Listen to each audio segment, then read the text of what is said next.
Hello friends, welcome back to our channel Harshita media. இன்றைக்கி நம்ம வீடியோவில் என்ன பார்க்க போகிறோன்னா, மீன் வறுவல் எப்படி பண்ணுறதுன்னு தான் பார்க்க போகிறோம். அதுக்கு தேவையான பொருள் வந்து 1 ஸ்பூன் மிளகாத்தூள், 1 ஸ்பூன் மல்லித்தூள், 2 ஸ்பூன் மீன் மசாலா, தேவைக்கேற்ப உப்பு.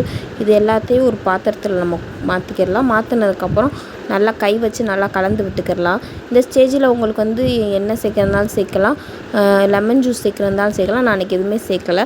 இதை கொஞ்சம் நல்லா கிளறி விட்டதுக்கப்புறம் நல்லா தண்ணி ஊற்றி நல்லா பேஸ்ட் பதத்துக்கு நல்லா கிளறி விட்டுக்கிறேன். நல்லா பேஸ்ட்டு பதம் இந்த மாதிரி வந்ததுக்கப்புறமேட்டு நம்ம மீனில் ஒவ்வொன்றா எடுத்து எல்லாத்தையும் நல்லா பூசிக்கிடலாம். மீனில் எல்லாத்தையும் நான் இன்றைக்கி ஃபுல் பீஸாக தான் பொரிக்க போகிறேன். அதனால் இன்றைக்கி நான் வந்து இப்படி மீன் எடுத்திருக்கேன். இந்த நல்லா கழுவி ஃப்ரெஷ்ஷான மீன் தான். இதை நல்லா ஒவ்வொரு மீன் மேலேயும் எல்லா சைடும் நல்லா கோட் ஆகிற மாதிரி நம்ம எல்லாத்தையும் பூசி விட்டுடலாம். பூசி விட்டதுக்கப்புறம் ஒரு 20 மினிட்ஸ் இல்லை ஒரு 10 மினிட்ஸ் நல்லா காய விட்டுக்கலாம். நல்லா காய விட்டதுக்கப்புறம் மீன் வந்து இப்படி இருக்குது. நல்லா ஒரு 10 மினிட்ஸ் நல்லா காய வச்சிட்டேன். இப்போ காய வச்சதுக்கப்புறம் ஒரு தோசை டவா எடுத்து வச்சுக்கிட்டு அதில் ஆயில் ஊற்றி அதுக்கப்புறம் மேலே மீனை மட்டும் ஒரு மீன் எடுத்து வச்சு ஒவ்வொரு பக்கமும் 3 நிமிஷம், இப்போ இந்த சைடு நான் 3 நிமிஷம் அப்படி வைக்க போகிறேன். வச்சதுக்கப்புறம் மேலே ஒரு கருவேப்பிலை எடுத்து உருவி வச்சுக்கிட்டதுக்கப்புறம் ஃபுல்லாக தான் வைக்கணும்.